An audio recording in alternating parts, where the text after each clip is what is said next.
ሰላም እና ጤናን እንደ ሁል ጊዜውም እመኝላችኋለሁ። ውድ የስፖርት አፍቃሪያን ስፖርታዊ መረጃዎችን በተለመደው በሰዓታችን ይዘን መተናል። ውድ ቤተሰቦች እናንተም እኛን እንዳስለመዳችሁን ቪዲዮን በላይክ ጀምሩት። ዛሬ ከዚህ ቪዲዮ በርካታ ላይኮችን እንጠብቃለን። ቀጥታ ወደ ስፖርታዊ መረጃዎች ስንሻገር በአጫጭር የስፖርት መረጃዎች እንጀምራለን። ተጫዋቾቹ ጠዋት ስለሚተኙ ልምምድ መስራት አይወዱም ተብያለሁ ብሏል ፖርቹጋላዊ አሰልጣኝ ካርሎስ ኩዌሮዝ። ባለፈው ሐምሌ ወር ነበር የኦማን ብሔራዊ ቡድንን በኃላፊነት የተረከበው። አሰልጣኙ አሁን ላይ በብሔራዊ ቡድኑ እንግዳ ነገር እየተመለከተ መሆኑን ገልጿል። አሰልጣኙ ሲናገርም በብሔራዊ ቡድኑ ካምፕ ተጫዋቾች ጠዋት ስለሚተኙ ልምምድ መስራት አይወዱም ተብዬ ማስጠንቀቂያ ተሰጥቶኛል ብሏል። ስለዚህ በቀን 2 ጊዜ ልምምድ መስራት አይችሉም፣ ማታ ብቻ ነው ልምምድ የሚሰሩት ሲል አሰልጣኙ ተናግሯል። የሀገሪቱ ሊግ የኦማንን እግር ኳስ አበላሽቶታል ያሉት አሰልጣኙ የሊጉን አንድ ጨዋታ ልመለከት ሄጄ ነበር፣ ስታዲየም የመጡት 6 ደጋፊዎች ብቻ ነበሩ ብሏል። አክሎም የሊጉ ጨዋታ ስለማያዝናና ደጋፊዎቹ አይመጡም፣ እኔም እዛው እንቅልፍ ወስዶኝ ነበር ሲል ገልጿል። አሰልጣኙ አያይዞም እንደዚህ መስራት ከቀጠሉ እንደኔ አይነት አሰልጣኝ አያስፈልጋቸውም ሲሉ ፖርቹጋላዊ አሰልጣኝ ካርሎስ ኩዌሮዝ ተናግሯል ሲል ቤተሰቦች ይህን መረጃ ሪካርዶ ፖርቹጋል ይፋ አድርጎታል። ባርሴሎናን ማሸነፍ እንችላለን። ኩኩሬላ ስፔናዊ የመስመር ተጫዋች ማርክ ኩኩሬላ ቼልሲ በቀጣይ በአውሮፓ ቻምፒዮንስ ሊጉ ባርሴሎናን ማሸነፍ እንደሚችል ተናግሯል። ቡድኖች የባርሴሎናን የአጨዋወት መንገድ መረዳት ጀምረዋል ያለው ኩኩሬላ ያለ እነሱ ችግር ሆኖባቸዋል ብሏል። ጠንካራ የተከላካይ ክፍል የላቸውም። በየጨዋታው ግብ ሳይቆጠርብህ መውጣት ካልቻልክ ጨዋታዎችን ማሸነፍ አስቸጋሪ ነው ሲል ኩኩሬላ ተናግሯል። ስለ ጨዋታው ያነሳው ኩኩሬላ ባርሴሎና ሁልጊዜም ባርሴሎና ነው፣ ጥሩ ተጫዋቾች አሏቸው፣ ቀላል አድርገን አናስባቸውም ሲል ገልጿል። አክሎም ከባድ ጨዋታ ይሆናል ሲል እኛም ጥሩ ቡድን አለን፣ በጥሩ ጊዜ ላይ ነን፣ ጥሩ ጨዋታ ይሆናል፣ 3 ነጥቡን ማግኘት እንችላለን፣ ባርሴሎናን ማሸነፍ እንችላለን ሲል ማርክ ኩኩሬላ ጨምሮ ተናግሯል። ከቼልሲ ጋር በተያያዘ ኮል ፓልመር መቼ ወደ ሜዳ ይመለሳል የሚለውን ስንመለከት እንግሊዛዊ የሰማያዎቹ የፊት መስመር ተጫዋች ኮል ፓልመር የቡድን ልምምድ ለመጀመር መቃረቡ ተገልጿል። ኮል ፓልመር በቀጣይ ከባርሴሎና ጋር ከሚደረገው ጨዋታ በፊት ወደ ሜዳ ለመመለስ ኢላማ ማድረጉም ተነግሯል። ፓልመር በባርሴሎና የአውሮፓ ቻምፒዮንስ ሊግ ጨዋታ ለመሳተፍ ከፍተኛ ፍላጎት እንዳለው አሳውቋል ሲል ይህንን መረጃ ዴይሊ ሜል ዘግቦታል። እንዲሁም የምዕራብ ለንደኑ ክለብ ቼልሲ ስሙ ከሪያል ማድሪዱ የፊት መስመር ተጫዋች ሮድሪጎ ጋር እየተያዘ ቢገኝም ቼልሲዎች ሮድሪጎን የማስፈረም ፍላጎት አላቸው መባሉን ውድቅ አድርገዋል ተብሏል። ሮድሪጎ በጥሬ ተጫዋቾች የዝውውር መስኮት ሪያል ማድሪድን ይለቃል ተብሎ እንደማይጠበቅ ተነግሯል። ኤንድሪክ ኦሎምፒያኮስን በውሰት ለመቀላቀል መቃረቡን ተከትሎ ሮድሪጎ በክለቡ እንደሚቆይ ተገልጿል። ይሁን እንጂ ሮድሪጎ በሚቀጥለው ክረምት የተጫዋቾች የዝውውር መስኮት ወደ ሌላ ክለብ የሚያመራበት ዕድል ሊኖር እንደሚችል ተጠቁሟል። በሌላ ዜና የሪያል ማድሪዱ ፕሬዝዳንት ፍሎሬንቲኖ ፔሬዝ በአሰልጣኝ ዣቪ አሎንሶ እምነት እንዳላቸውና ሙሉ ድጋፍ መስጠታቸው ታውቋል ሲል ይህንን መረጃ ፋብሪዞ ሮማኖ ዘግቦታል። ቤተሰቦች ቪዲዮን ላይክ ለማድረግ አሁንም አልዘገያችሁም፣ ላይክ አድርጉት። እንዲሁም ለዚህ የዩቲዩብ ቻናል አዲስ ከሆናችሁ ሰብስክራይብ ማድረግ እንዳረሱ አሁኑኑ ሰብስክራይብ አድርጉ። እኔም ስፖርታዊ መረጃዎች ልቀጥል። በተጨማሪም ከቼልሲ ጋር በተያያዘ የቼልሲ የወሩ ምርጥ ተጫዋች ታውቋል። የምዕራብ ለንደኑ ክለብ ቼልሲ የወርሃ ጥቅምት የወሩ ምርጥ ተጫዋች ታውቋል። የሰማያዎቹ የወሩ ምርጥ ተጫዋች በመሆንም የመሃል ሜዳ ተጫዋቹ ሞይሰስ ካይሴዶ በአብላጫ ድምፅ መመረጥ ችሏል። ሞይሰስ ካይሴዶ ከተሰጠው ድምፅም 56 በመቶ የሚሆነውን ድምፅ በማግኘት ማሸነፍ ችሏል። ተጫዋቹ ባለፉት 2 ወራት የቼልሲ የወሩ ምርጥ ተጫዋች ሽልማትን ማሸነፍ ችሏል ሲል ይሄንን መረጃ ፉትቦል ኢንሳይደር ይፋ አድርጎታል። ካይሴዶ ከሊጉ ምርጥ አማካኞች አንዱ ነው። የቀድሞ ፈረንሳዊ ተጫዋች ኢማኑኤል ፔቲት ሞይሰስ ካይሴዶ ከፕሪሚየር ሊጉ ምርጥ አማካኞች አንዱ ነው በማለት ተናግሯል።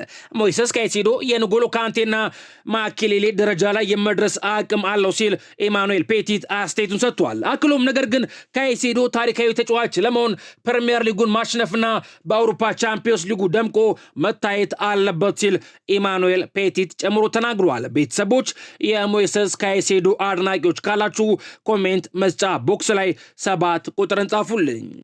ሊጉን የምናሸንፍ አይመስለኝም። ጆኖቢ ሚኬል የቀድሞ የቼልሲ የመሃል ሜዳ ተጫዋች ጆኖቢ ሚኬል ቼልሲ በዚህ ዓመት ሊጉን ለማሸነፍ ትንሽ ልምድ እንደሚጎለው ተናግሯል። በዚህ ዓመት ፕሪሚየር ሊጉን የምናሸንፍ አይመስለኝም ያለው የቀድሞ ተጫዋቹ ሊጉን ለማሸነፍ ትንሽ ልምድ ይጎለናል ብሏል። ቼልሲ በዚህ ዓመት 4 ውስጥ መጨረስን ዓላማው ማድረግ አለበት ሲል ጆኖቢ ሚኬል ጨምሮ ተናግሯል። በሌላ መረጃ የስፔን እግር ኳስ ፌዴሬሽን ቅሬታውን ገልጿል እየተባለ ነው። ላሚን ያማል በጉዳት ምክንያት ከብሔራዊ ቡድኑ ስብስብ ውጭ መሆኑን የስፔን እግር ኳስ ፌዴሬሽን አሳውቋል። የስፔን እግር ኳስ ፌዴሬሽን በመግለጫውም ብሔራዊ ቡድኑ ልምምድ በሚጀምርበት ዕለት ላሚን ያማል እንደማይቀላቀል እንደተነገረው ገልጿል። ያማል ትናንትና ጠዋት ለብሽሽት ጉዳት ሕክምና የሚረዳ ቀዶ ጥገና እንዳደረገ እንደተነገረው የገለጸው ፌዴሬሽኑ በዚህም መገረሙንና መደሰቱን ይፋ አድርጓል። ላሚን ያማል ሕክምናውን ያደረገው ከብሔራዊ ቡድኑ ሕክምና ቡድን እውቅና ውጪ እንደሆነ ፌዴሬሽኑ ገልጿል። ተጫዋቹ ሕክምናውን ተከትሎ ከ7 እስከ 10 ቀናት እረፍት እንደሚያስፈልገው ተነግሯል ሲል ይህንን መረጃ ሬሌቮ ይፋ አድርጎታል።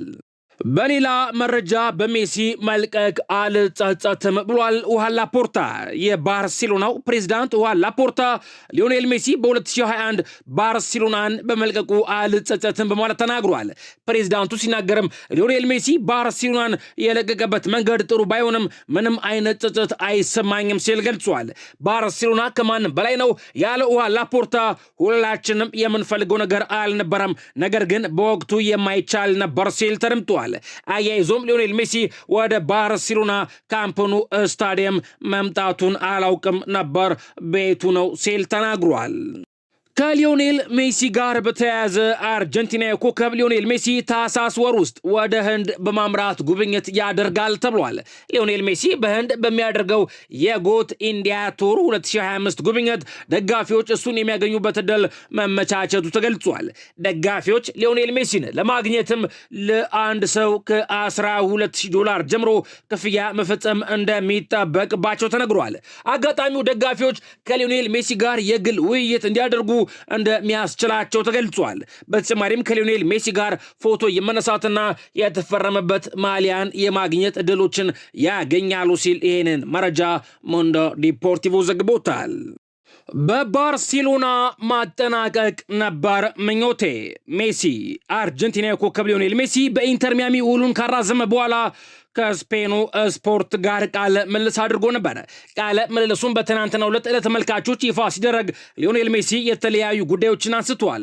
ሊዮኔል ሜሲ በንግግሩ ወቅትም ሁልጊዜም ሐሳቤ የአውሮፓ እግር ኳስ ሕይወቴን በባርሴሎና ማጠናቀቅ ነበር ሲል ተናግሯል። ሁሉም ያበቃበት መንገድ እንግዳ ነበረ ያለው ሜሲ የወረርሽኝ ወቅት ነበር፣ ሕይወቴን ሙሉ ከኖርኩበት ስለቅ ደጋፊዎቼን መሰናበት አልቻልኩኝም ነበር፣ ከደጋፊዎቼ ውጪ ነበር ያለቀኩት ብሏል። ባርሴሎና ናፍቆናል፣ መመለስ እንፈልጋለን፣ ቤተሰቦቼም ሀሳባቸው እዛ ተመልሶ ስለመኖር ነው ሲል ሊዮኔል ሜሲ ጨምሮ ተናግሯል። ስለ ዓለም ዋንጫው የተጠየቀው ሊዮኔል ሜሲ በጣም አጓግቶኛል ያለ ሲሆን ለብሔራዊ ቡድን መጫወት የተለየ ነገር ነው ሲል ሊዮኔል ሜሲ ጨምሮ ተናግሯል። በሌላ መረጃ ራሂም ስተርሊንግ ቤቱ መዘረፉን ገልጿል ተብሏል። እንግሊዛዊ የቼልሲ የፊት መስመር ተጫዋች ራሂም ስተርሊንግ ዘራፊዎች ቤቱን ሰብረው ጥቃት እንዳደረሱበት ተናግሯል። ክስተቱ በተፈጠረበት ወቅትም ራሂም ስተርሊንግና ቤተሰቡ መኖሪያ ቤታቸው ውስጥ እንደነበሩ ገልጿል። ዘራፊዎቹ ጭንብል ለብሰው እንደነበረ ሲናገር ስላደረጉት ጥቃት መጠን ግን ዝርዝር በይፋ አልገለጸም ተብሏል። በዝርፊያ ወቅትም በስተርሊንግና ቤተሰቡ ላይ የደረሰ ጉዳት አለመኖሩን የተጫዋቹ ቃል አቀባይ አሳውቋል። ለክለቡ ግልጋሎት እየሰጠ የማይገኘው ራሂም ስተርሊንግ በግሉ ልምምድ እየሰራ ይገኛል ሲል ይህንን መረጃ ፉትቦል ኢንሳይደር ይፋ አድርጎታል።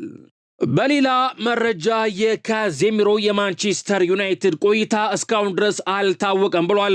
መረጃውንም ሜን ስፖርት ይፋ አድርጎታል። ብራዚላዊ የመሃል ሜዳ ተጫዋች ካዜሚሮ በማንቸስተር ዩናይትድ ያለው ኮንትራት በአመቱ መጨረሻ ያበቃል።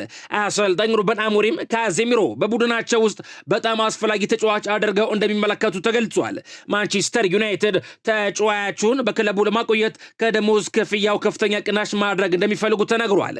ተጫዋቹ የደሞዝ ክፍያውን የሚቀንስ ከሆነ አሰልጣኝ ሩበን አሞሪም በቡድናቸው እንዲቆይ እንደሚፈልጉ ተዘግቧል። የ33 ዓመቱ ካዚሚሮ በማንቸስተር ዩናይትድ ሳምንታዊ 375,000 ፓውንድ ክፍያ ያገኛል ተብሏል። በሌላ በኩል በርካታ የሳውዲ አረቢያ ሊግ ክለቦች አሁንም ካዚሚሮን የማስፈረም ፍላጎት እንዳላቸው ተሰምቷል ሲል ይህን መረጃ ሜን ስፖርት ዘግቦታል። ከማንቸስተር ዩናይትድ ጋር በተያያዘ ማንቸስተር ዩናይትድ የፈረንጆቹ አዲስ ዓመት ከመግባቱ በፊት ወደ ሳውዲ አረቢያ ለማቅናት ማቀዱ ተገልጿል። ማንቸስተር ዩናይትዶች በሳውዲ አረቢያ ከሊጉ መሪ አልናስር ጋርም የወዳጅነት ጨዋታ ለማድረግ እንዳቀዱ ይህን መረጃ ሰን ስፖርት አስነብቧል። በተጨማሪም ከአል አሊ ጋር ተጨማሪ የወዳጅነት ጨዋታ የማድረግ ሀሳብ እንዳላቸው ተዘግቧል። ማንቸስተር ዩናይትድ በአውሮፓ መድረክ የማይሳተፍ በመሆኑ ገቢውን ለማሳደግ በተርፍ ጊዜው የወዳጅነት ጨዋታ ለማድረግ ማቀዱ ሲገለጽ ነበር ሲል ይህን መረጃ ሰን ስፖርት ዘግቦታል። በተጨማሪም ከማንቸስተር ዩናይትድ ጋር በተያያዘ ሩበን አሞሪም በማንቸስተር ዩናይትድ ውስጥ አዲስ ሕግ አውጥተዋል ተብሏል። እንዲሁም የታይለር ማላሲያ መመለስ በጣም ብዙዎችን አስገርሞ ነበር እየተባለ ነው። ማንቸስተር ዩናይትድን እንዲለቅ ተነግሮት የነበረው ታይለር ማላሲያ በኋላም ፈላጊ በማጣቱ ወደ ቡድኑ መመለሱ አይዘነጋም። የዝውውር መስኮቱ ሲጠናቀቅ አሰልጣኝ ሩበን አሞሪም በታይለር ማላሲያ ጉዳይ ተጫዋቾቹን ሰብስበው አነጋግረው እንደነበረ ተገልጿል። የቡድኑ ተጫዋቾችም ታይለር ማላሲያ በድጋሚ ወደ ቡድኑ እንዲመለስ ድምፅ መስጠታቸው ተነግሯል። አሰልጣኝ ሩበን አሞሪም በበኩላቸው የተጫዋቾቹን ሀሳብ በመቀበል ተጫዋቹ ወደ ቡድኑ እንዲመለስ ማድረጋቸው ተዘግቧል። አሰልጣኙ የጨዋታ ደቂቃ ያላገኙ ተጫዋቾችም ከግል ንግግር ይልቅ ልምምድ ላይ ደቂቃው እንደሚገባቸው እንዲያረጋግጡላቸው እንደሚፈልጉ ሩበን አሞሪም ተናግረዋል። እንዲሁም ሩበን አሞሪም ሕግ አውጥተዋል ተብሏል። አሰልጣኝ ሩበን አሞሪም በጨዋታ ወቅት ለደጋፊዎች በሚደረገው ፊርማ ዙሪያ አዲስ ሕግ ማውጣታቸው ተነግሯል። በጨዋታ ወቅት ግማሽ የቡድኑ አባላት ከጨዋታው በፊት፣ ቀሪውን ግማሽ ደግሞ ከጨዋታው በኋላ ለደጋፊዎች እንዲፈርሙ ደንብ አውጥተዋል ሲል ቤተሰቦች ይህንን መረጃ ስካይ ስፖርት ዘግቦታል። በሌላ መረጃ በቱርክ በርካታ እግር ኳስ ተጫዋቾች ታግደዋል እየተባለ ነው። የቱርክ እግር ኳስ ፌዴሬሽን ከስፖርት ወረረድ ጋር በተያያዘ 1024 እግር ኳስ ተጫዋቾችን ማገዱን አስታውቋል። ከታገዱት 1024 እግር ኳስ ተጫዋቾች መካከልም የጋላታሳራይና ቤሺክታሽ ተጫዋቾች እንደሚገኙበት ተገልጿል። የተጫዋቾቹ እግድ የቱርክ እግር ኳስ ፌዴሬሽን ከህገወጥ ስፖርት ወረረድ ጋር በተያያዘ የሚያደርገው ምርመራ አካል እንደሆነ ተነግሯል። ከዚሁ ጋር በተያያዘም በቱርክ ብሔራዊ ቡድን የሚገኘው የጋላታሳራይ ተከላካይ ኤሬን ኤልማሊ ከብሔራዊ ቡድኑ ስብስብ መልቀቁ ተዘግቧል። ከዋናው የቱርክ ሊግ 27 ተጫዋቾችም የእግዱ ሰለባ መሆናቸው ተጠቁመዋል። ፌዴሬሽኑ ፊፋ ለክለቦቹ የ15 ቀናትም የዝውውር መስኮት እንዲፈቅድላቸው ጠይቀዋል ሲል ይሄንን መረጃ ማርካ ስፖርት ይፋ አድርጎታል። በሌላ መረጃ በቅርቡ ስለ እግር ኳስ ሐሳቤን አካፍላለሁ ሲል ተናግሯል ተብሏል። ክርስቲያኖ ሮናልዶ ፖርቹጋላዊ ኮከብ ክርስቲያኖ ሮናልዶ በቅርቡ አንድ ቃለ ምልልስ ሊያደርግ እንደሚችል ፍንጭ ሰጥቷል ነው የተባለው። ስለ እግር ኳስ ያለኝን ሐሳብ በተመለከተ ለመነጋገር ምናልባት በቅርብ አንድ ቃለ ምልልስ ሳላደርግ አልቀርም ሲል ክርስቲያኖ ሮናልዶ ተናግሯል። ከነገው የአየርላንድ ጨዋታ በፊት አስተያየቱን የሰጠው ክርስቲያኖ ሮናልዶ በጣም ደስተኛ ነኝ፣ በማርቲኔዝ አሰልጣኝነት ቆይታም ጥሩ ጊዜ እያሳለፍኩ ነው ሲል ተናግሯል። በሚቀጥለው ዓለም ዋንጫ ውድድር መጫወት ፈልጋለሁ፣ እንደዛ ባይሆን እዚህ አልገኝም ነበር ሲል ክርስቲያኖ ሮናልዶ ተናግሯል ተብሏል። ቤተሰቦች መረጃውንም ሪካርዶ ፖርቹጋል ይፋ አድርጎታል። ወደ 41ኛ ዓመቱ እየተጠጋ የሚገኘው ፖርቹጋላዊ ኮከብ ክርስቲያኖ ሮናልዶ እግር ኳስ ለማቆም መቃረቡን አሳውቋል። ክርስቲያኖ ሮናልዶ በሰጠው አስተያየትም እውነቱን ለመናገር በእግር ኳስ ዓለም ውስጥ 1 ወይንም 2 ዓመት ነው የሚቀረኝ ብሏል። ክርስቲያኖ ሮናልዶ አያይዞም ጫማውን ከሰቀለ በኋላ ሳውዲ አረቢያ ውስጥ መኖር መቀጠል እንደሚፈልግ ተናግሯል። ሳውዲ አረቢያ የ2034 የዓለም ዋንጫን ለማዘጋጀት የምታደርገው ጥረት አካል መሆን ፈልጋለሁ ሲል ክርስቲያኖ ሮናልዶ ተናግሯል። ኦስካር ሆስፒታል ገብቷል እየተባለ ነው።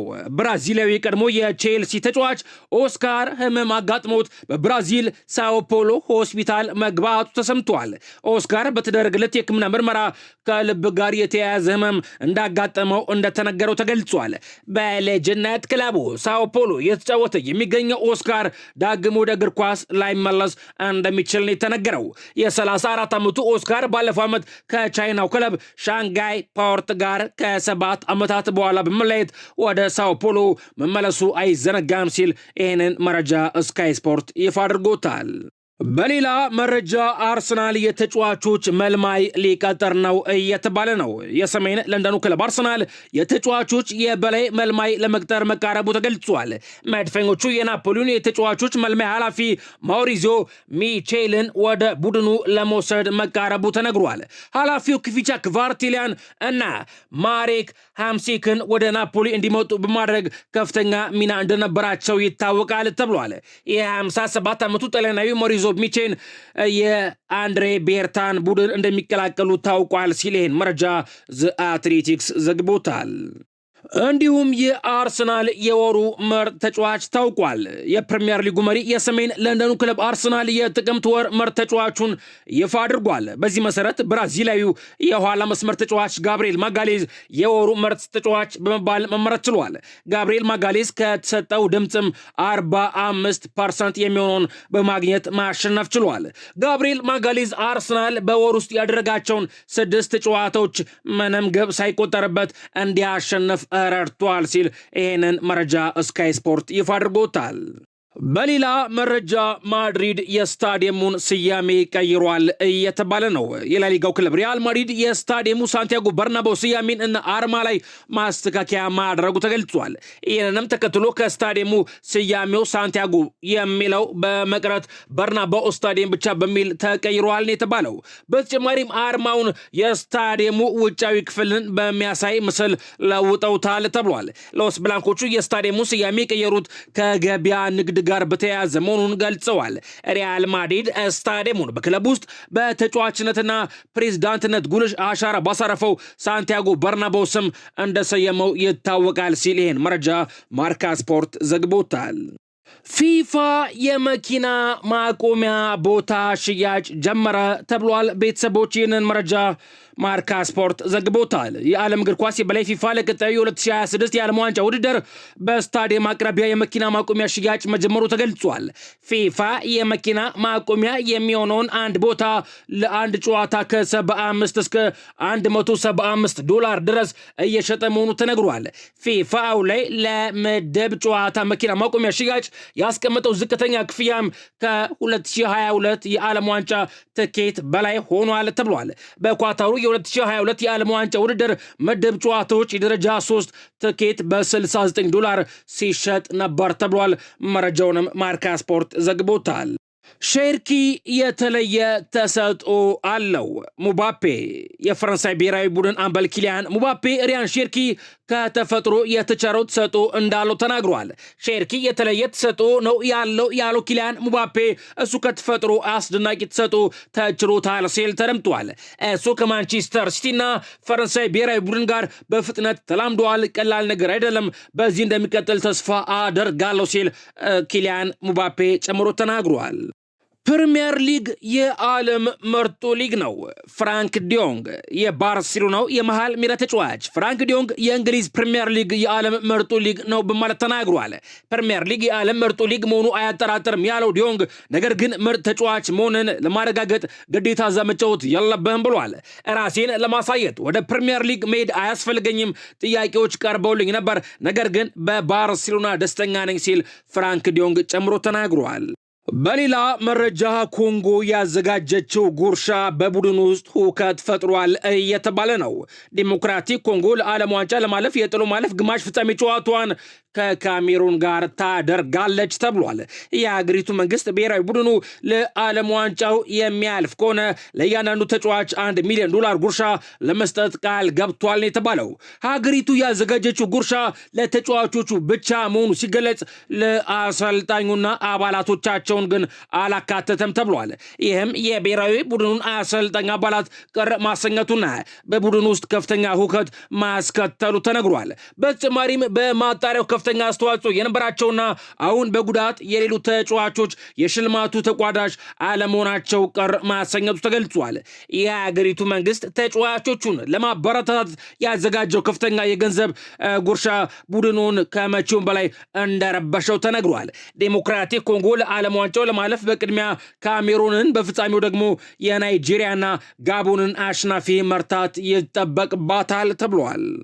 በሌላ በኩል የናይጄሪያ ተጫዋቾች ደግሞ ልምምድ አቁመዋል እየተባለ ነው። የናይጄሪያ ብሔራዊ ቡድን ተጫዋቾች በትናንትናው ዕለት የነበራቸውን ልምምድ አድማ በማድረግ አለመስራታቸው ተገልጿል። ተጫዋቾቹ የናይጄሪያ እግር ኳስ ፌዴሬሽን ከ2019 ጀምሮ የነበራቸውን አበል እንዳልከፍላቸው ገልጸዋል። ተቃውሞ በአሁኑ የዓለም ዋንጫ ማጣሪያ ጥሎ ማለፍ ጨዋታ በሚሰጣቸው ክፍያም ከስምምነት አለመድረሳቸውን ያካተተ እንደሆነ ተነግሯል። ናይጄሪያ ወሳኝ የዓለም ዋንጫ ማጣሪያ ጥሎ ማለፍ ጨዋታዋን ከጋቦን ጋር የምታደርግ ይሆናል ተብሏል። በሌላ መረጃ የማንቸስተር ሲቲው የፊት መስመር ተጫዋች ጀሬሚ ዶኩ የሳምንቱ ምርጥ ተጫዋች ተብሏል። የእንግሊዝ ፕሪሚየር ሊግ 11ኛ ሳምንት መርሃ ግብር የሳምንቱ ምርጥ ተጫዋች ይፋ ተደርጓል። በዚህ መሰረት የማንቸስተር ሲቲው የፊት መስመር ተጫዋች ጀሬሚ ዶኩ የሳምንቱ ምርጥ ተጫዋች ተብሎ ተመርጧል። ጀሬሚ ዶኩ ማንቸስተር ሲቲ ሊቨርፑልን ሲያሸንፍ አንድ ግብ አስቆጥሮ ጥሩ እንቅስቃሴ ማድረጉ አይዘነጋም። ዶኩ በጨዋታው የጨዋታው ኮከብ ተጫዋችም ተብሎ መመረጡ ይታወሳል ሲል ይህንን መረጃ ዘ አትሌቲክስ ይፋ አድርጎታል። ለሰዓቱ ያስኩላችሁ አጫጭር የስፖርት መረጃዎች እነዚህ ነበሩ። ወደ ቤተሰቦች ቪዲዮን ላይክ አድርጋችሁ ስለጀመራችሁት ከልብ እናመሰግናለን። ለምታሳዩን ሁሉ ድጋፍ፣ ለአስተያየቶቻችሁ፣ ለሐሳቦቻችሁ ሁሉ በድጋሚ ማመስገን እፈልጋለሁ። ተመልሰን በሌሎች የስፖርት መረጃዎች እስከምንገናኝ ሰላም እና ጤናን እንደ ሁልጊዜውም እመኝላችኋለሁ።